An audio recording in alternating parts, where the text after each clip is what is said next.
This is Daily Blast Live. We're talking about what you're talking about. Real, honest, entertaining, live.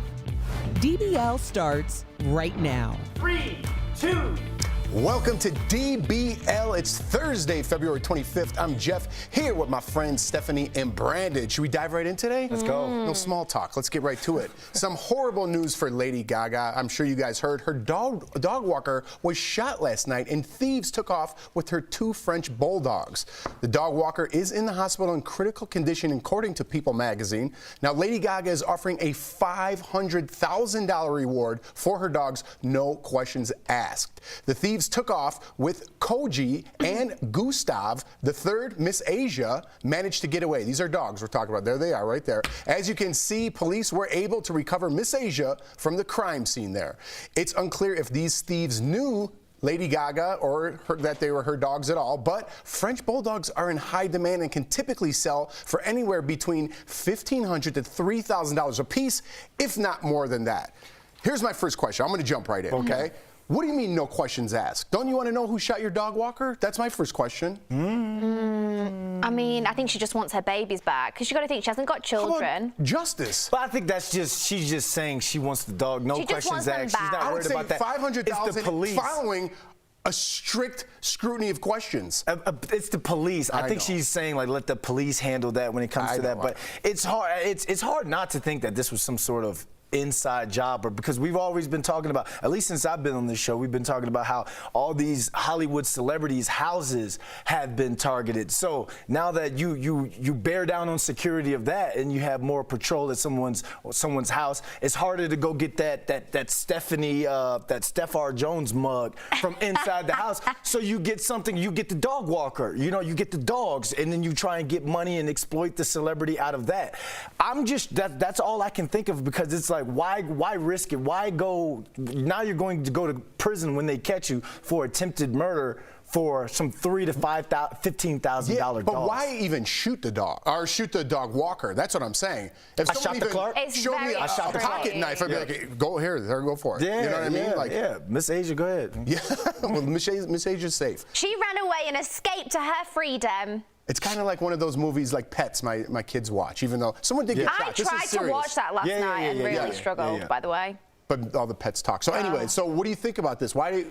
Oh gosh, I just think, you know what, the world's a little bit mad right now. I think people have been cooped up for a long time. I think people haven't been earning money, and people will resort to desperate measures, and I'm shocked at the lengths that someone has gone to harm another human being, potentially kill them, is incredibly scary. I mean, either way you look at it, if they know it's Lady Gaga's dogs and they were doing it for a ransom, they still nearly killed someone. Absolutely. Which is insane, and if not, I mean, sadly, you know, I don't know about in America, but in England, dogs do get stolen for dog fighting, for breeding, and it's absolutely terrible.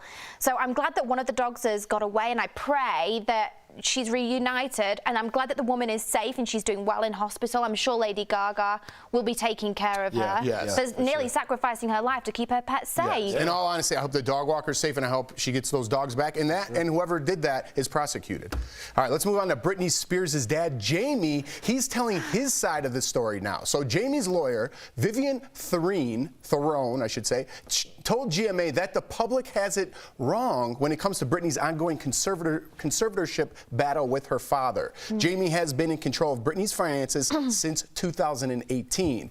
Now, his lawyer says before Jamie took over, Britney was being exploited. Back then, she was making $40 million a year, but was in debt and only had $2.8 million in assets. She says he restored his daughter's value. He says he restored his daughter's finances to nearly $60 million over the past 13 years. She says Jamie is a loving father who wants the best for Britney. Let's watch. Jamie loves his daughter, and like any other family, issues come up from time to time, but this in no way takes away from the love and support that they have for each other. Britney knows that her daddy loves her, and she knows that she can call on him anytime, conservatorship or not. So Britney's dad currently shares her conservatorship with a financial company. So earlier this month, a judge denied Jamie's request to make him the sole conservator of Britney's estate. Stephanie, you were going off during that clip. It infuriates me seeing this. I think it's one of the worst cases of acting that I've ever seen, Vivian. Do you know why Vivian is coming out now? Because of the documentary, and more eyes are on Britney and the conservatorship that she desperately wants out of. And Vivian has had to come and speak because she's been rehired by Jamie, Britney's father. She gets her paycheck from Britney's private estate. So her job is relying on that conservatorship with her father to continue. But what about what she said about how she was getting exploited? So are you saying that the father doesn't need to be involved, or does she need a conservator, Britney was an adult woman, and how she chooses to spend her money is down to her. You're meant to go into a conservatorship if you're mentally unable to take care of yourself, if you've got Alzheimer's, if you've got dementia.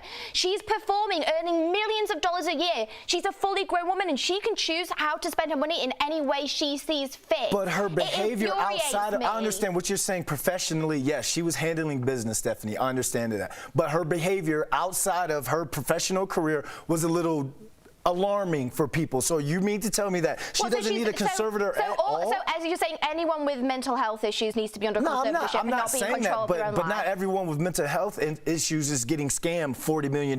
You know, that's big money. She never got scammed. She was choosing to spend her money as she saw fit. But don't you think that's a little irresponsible if you have $40 million and then you're down to 2.8? I think, okay, yes, obviously there's shocking numbers, but she was earning money and she was going on tour and she was doing multiple things at the time. So she was very working. She was mentally cohesive in order to earn those paychecks. What I'm more concerned with is of the facts on Vivian herself. So first of all, she's actually going to go to court in 2022 for an abuse of, I'm going to get this right so I can make sure I say it right, for, let me get it, where is it? I've got so many notes on this. Oh, the legal malpractice by Sarah Plotke. The trial date is set for 2022. Also, Mickey Rooney, another very famous actor that was put under a conservatorship, also gave testimony to the abuse that he suffered whilst he was underneath that, and was also legal malpractice, both in question with Vivian. To me, that raises a lot of eyebrows. To me, this is just my assumption, I don't like it. You know, we could go on about this. I know a lot of people on Britney's side because she's Britney, but what if her dad really is just trying to help? If I were him, I mean, you never want to give up on your kids, but at some point he should maybe say, you know what? I gotta let if it go. he's trying to help, Britney has never said for one moment she wants out of this conservatorship. She's just asked for someone else to be able to be the main person in charge that is not her father. If her father genuinely wants the best for her, he will allow that to happen, and he'll stop paying his legal fees via her estate and put his hand in his own pocket. All right. Did you see when she put her mug down to make her point? I'm I got scared. I got it scared boils there. my blood. Okay. Maybe you could be Britney's conservator. Yeah. I don't think I'd be very good. All right, coming up on DBL, our series classic game show hosts Where Are They Now continues with Wink Martindale from Tic Tac Dough. You know it's going to be a fun time, and even Oprah is not safe. Why the PC police are coming for her after an old interview with the Olsen twins resurfaces. Ooh. Closed captioning provided by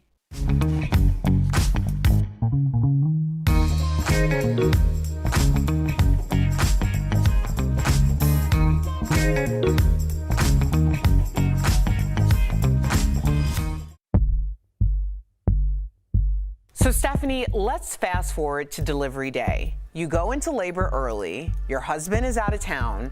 What happens when you get to the hospital?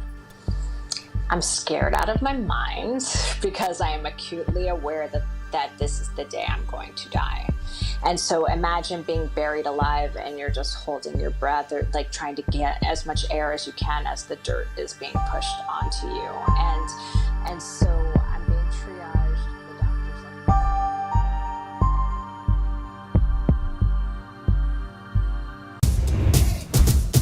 like, At DBL, we're always on.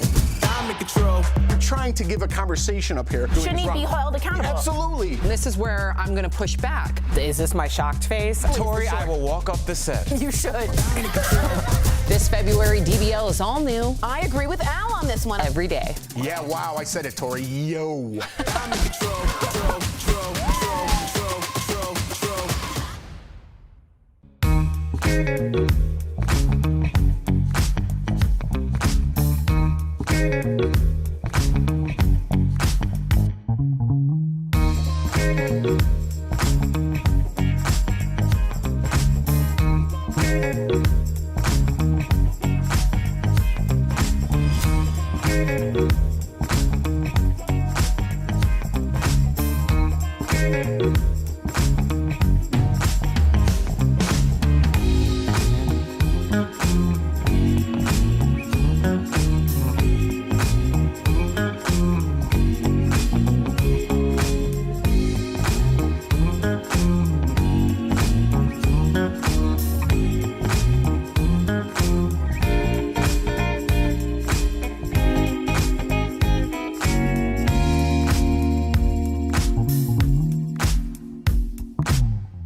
Check this out. Welcome back to DBL. Oprah is the latest celebrity to come under fire for an old resurfaced interview. The talk show queen is being blasted on social media over a 2004 interview with Mary-Kate and Ashley Olsen, who were 17 at the time. So during the interview, Oprah asks the twins about rumors that Mary-Kate had an eating disorder and about their weight. Let's watch. The new rumor has recently surfaced has really upset you, right? You know, the one about eating. Yeah, you know, people are going to write what they want to write. We try not to read the good or the bad because it just kind of comes with the territory. You know, either you're too fat, you're too skinny, and people are just going to write what they What size are you, by the way?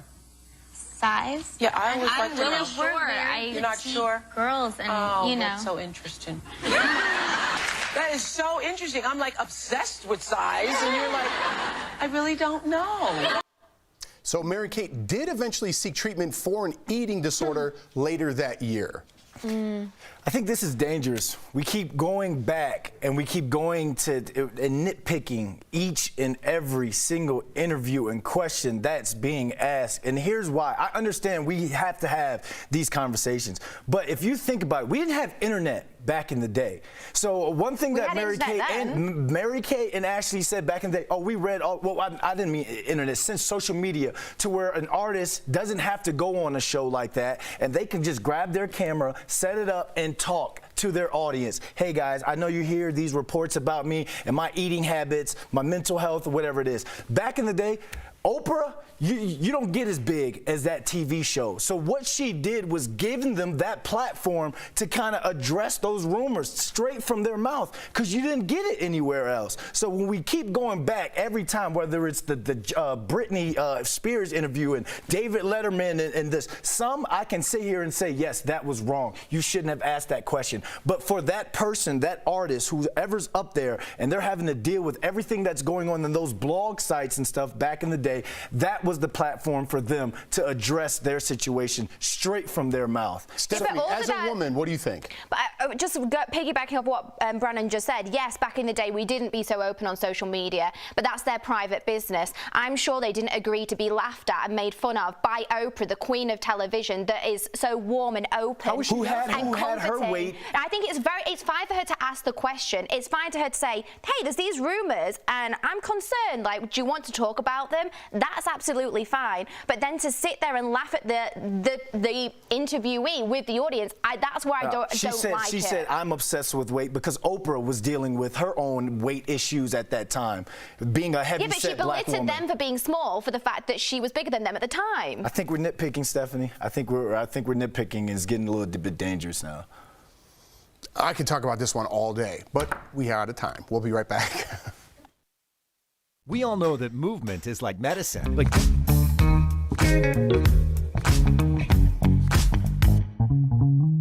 talking about fully vaccinated people who have received both doses of a vaccine who still later got COVID-19. Why are we talking about this? Well, there have been hundreds of headlines from Oregon to San Diego talking about fully vaccinated people who still get COVID-19.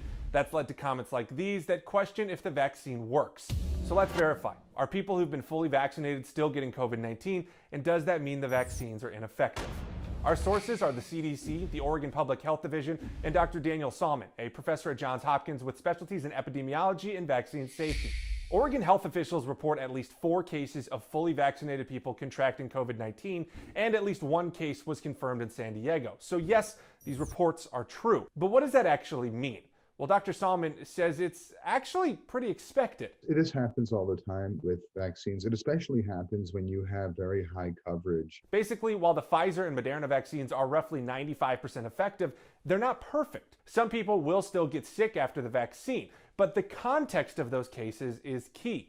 Oregon has reported 4 cases, but that's out of more than 270,000 people they've fully vaccinated. That's 0.001% of cases. When you look at the actual rate where you include the denominator, you see that your risk was much, much, much, much, much lower if you were vaccinated. But no vaccine is 100% effective, and no vaccine ever will be. I mean, 95 is really good. Bottom line, yes, there are cases of people who are fully vaccinated getting COVID, but they're expected and rare. And any claims that this is proof the vaccines don't work are false. With To Verify, I'm Jason Puckett.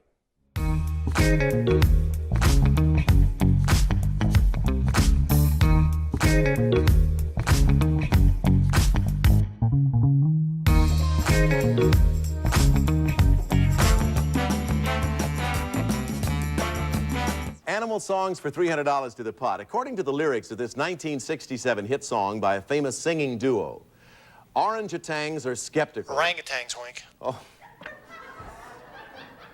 Did I say orange? I didn't. No, I didn't. I did not say that. I'm going to start all over. Welcome back to DBL. Don't let that blooper fool you. Wink Martindale is a master of words and legendary game show host. We spoke with him earlier. Let's check it out. There he is, Wink Martindale. Thank you. Thank you. Wink, you look incredible, and of course you sound great. Exactly the same. For someone with a 6-decade career under their belts, what moments from your game show days ended up sticking with you the most? Bloopers like we just saw, or when a contestant wins big? I hate that blooper. I hate that. That was so embarrassing. I mispronounce words all the time, so don't worry. I think that when Tom McKee was our biggest winner on tic-tac-toe, he was on for 47 straight days.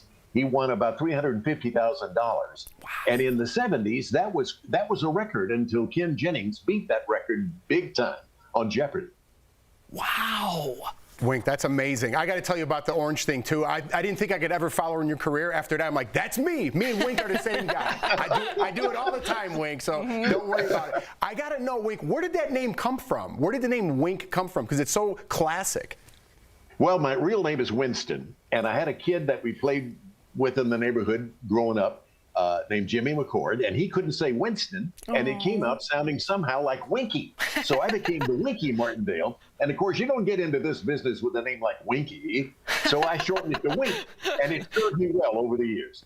Wow. It sure has. That's a great story. I should have been Kaka because that's how everyone pronounced my name who couldn't enunciate words for Erica. Thankfully, that didn't stick. Yeah, thank goodness. Now, Sam mentioned your 6-decade career. You also have hosted 21 shows.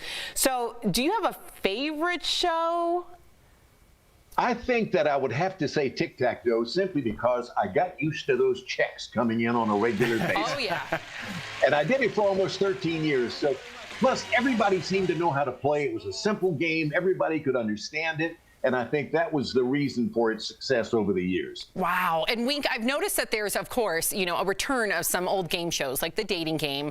Why do you think that there's a classic game show comeback right now? And is there a possibility that we could get you in one of your game shows back? Come on, Wink. I think I've got one more good game show hosting job left in me. So I'm hoping to get that phone call one of these days. Yes. But I think that the classic shows are the best shows. And so I think that's the reason you see classic dating game and that sort of thing coming back. Before we let you go, we would be sorry if we didn't ask you about your run-in with Elvis. Now, many might know that you discovered Elvis as a disc jockey in Memphis, but Wink, we're going to play a special video right now for our audience. Look at that. It shows a very young you talking to a very young Elvis who's leaning on a jukebox. Tell me the story behind this. Well, that's Elvis guesting on my Top 10 dance party. I was sort of the Dick Clark of Memphis in the 50s, and he came on my show because I had become his friend the night he was discovered in 1954. I'm the only living person of 6 people who were in the control room the night that That's All Right Mama, the first Elvis record, was played on the radio. Wow. So as a result of that friendship, he came on my television show, and he remained my friend. And he said to me one time, Wink, I can't believe that this is happening to me. He said, Wink, I didn't expect to get out of Humes High School. Wow, That's unbelievable. Wink, dinner on us. When this whole pandemic's over, dinner on us. You tell us stories all night. We'll go out to dinner. Erica knows all the hot spots. Yes. We'll do it. We'll do it. Come here anytime. Just give me a call. Just give me a call. Hey, I'm picking you up. Me too. I'll make the reservation. There we go. Wink Martindale, thank you so much for being here today. You've earned yourself a break from working, but that's not your style. You have a special project up your sleeve that's all about rock and roll. In 30 seconds, please tell us more about that. Okay, starting this year, later this year, I think around April 15th, the history of rock and roll will be told by yours truly. And we'll start in the 1950s, in the mid-50s, when rock and roll really started with That's All Right Mama by Elvis and Rock Around the Clock by Bill Haley and the Comets. And it'll be a 2-hour weekend program for syndication. Stations around the country will be carrying it. And I'm really looking forward to telling the story, the history of rock and roll. I'll be tuning in. Everybody tune in. How fascinating. You are fascinating. Thank you for joining us. I can't wait for our big dinner. We'll be right back. Thank you. Promotional consideration is brought to you by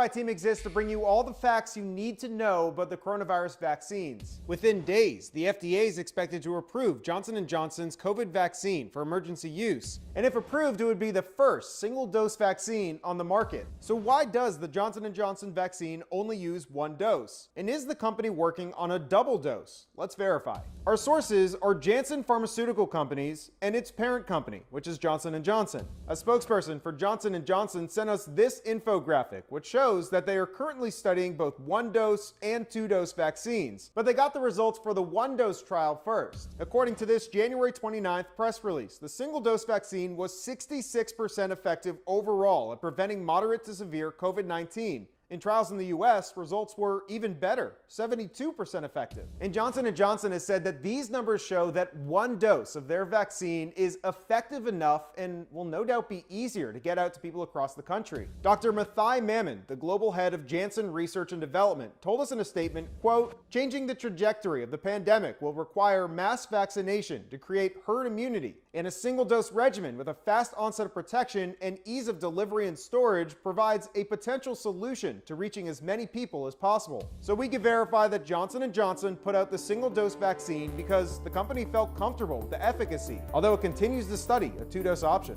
With your Verify, I'm Evan Kozlov.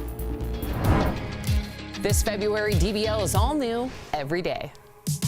Hold on. No, I think that's ridiculous. Really? Okay. Like, it is such a joke. I was shocked. I meant for you to chime in on. I don't know what you're saying. DBL is just getting started. Here come the Pistons. I love this story. Stick with us in 2021. We're going to have a great year.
To DBL, it's time for some sweet, sweet deals. Earlier, I showed Tori some amazing products at even better prices, so check it out. Today's DBL Deal Blast presented by MorningSave.com.